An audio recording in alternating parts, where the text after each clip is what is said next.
ভারতে বাংলাভাষী মুসলিম, দলিত, আদিবাসী সহ বিভিন্ন বঞ্চিত জনগোষ্ঠীর সুরক্ষা জোরদার করার আহ্বান জানিয়েছে জাতিসংঘের জাতিগত বৈষম্য বিলোপ বিষয়ক কমিটি সিইআরডি।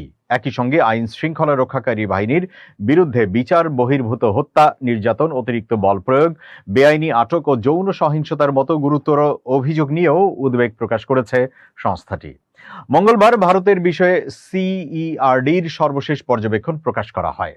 2026 সালের আগস্টে অনুষ্ঠিত কমিটির 118তম অধিবেশনে 2007 সালের পর প্রথমবার ভারতের মানবাধিকার ও জাতিগত বৈষম্য পরিস্থিতি পর্যালোচনা করা হয়।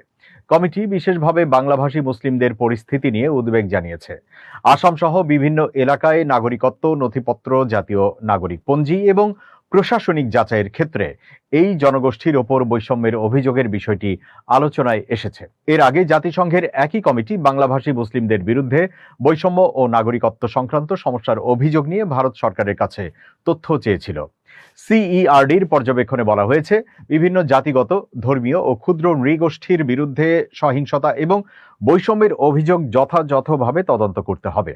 এর মধ্যে তফসিলি জাতি, তফসিলি উপজাতি ও অন্যান্য প্রান্তিক জনগোষ্ঠীর পাশাপাশি ভারতের নাগরিক নন এমন কিছু গোষ্ঠীর বিরুদ্ধেও অধিকার লঙ্ঘনের অভিযোগ রয়েছে। আইন শৃঙ্খলা রক্ষাকারী বাহিনীর বিরুদ্ধে অতিরিক্ত বল প্রয়োগ, বিচার বহির্ভূত হত্যা, যথাযথ আইনি প্রক্রিয়া ছাড়া আটক, নির্যাতন ও যৌন সহিংসতার মতো অভিযোগের প্রতিটি ঘটনা তদন্ত করে দায়ীদের জবাবদিহির আওতায় আনার আহ্বান জানিয়েছে কমিটি।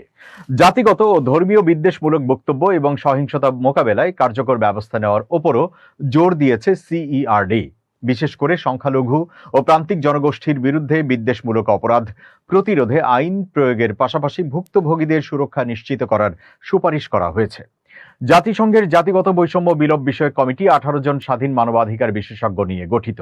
জাতিগত বৈষম্য বিলোপ সংক্রান্ত আন্তর্জাতিক সনদের আওতায় সদস্য রাষ্ট্রগুলো তাদের দায়িত্ব কতটা পালন করছে তা পর্যালোচনা করে কমিটি। সিইআরডির সুপারিশ আইনগতভাবে সংশ্লিষ্ট দেশকে বাধ্য করে না, তবে এসব পর্যবেক্ষণ আন্তর্জাতিক মানবাধিকার পর্যালোচনায় গুরুত্বপূর্ণ বলে বিবেচিত হয়। ভারতের বিষয়ে সর্বশেষ পর্যবেক্ষণেও বৈষম্য, সংখ্যালঘু সুরক্ষা এবং আইন শৃঙ্খলা রক্ষাকারী বাহিনীর জবাবদিহির বিষয়গুলোকে গুরুত্ব দেওয়া হয়েছে।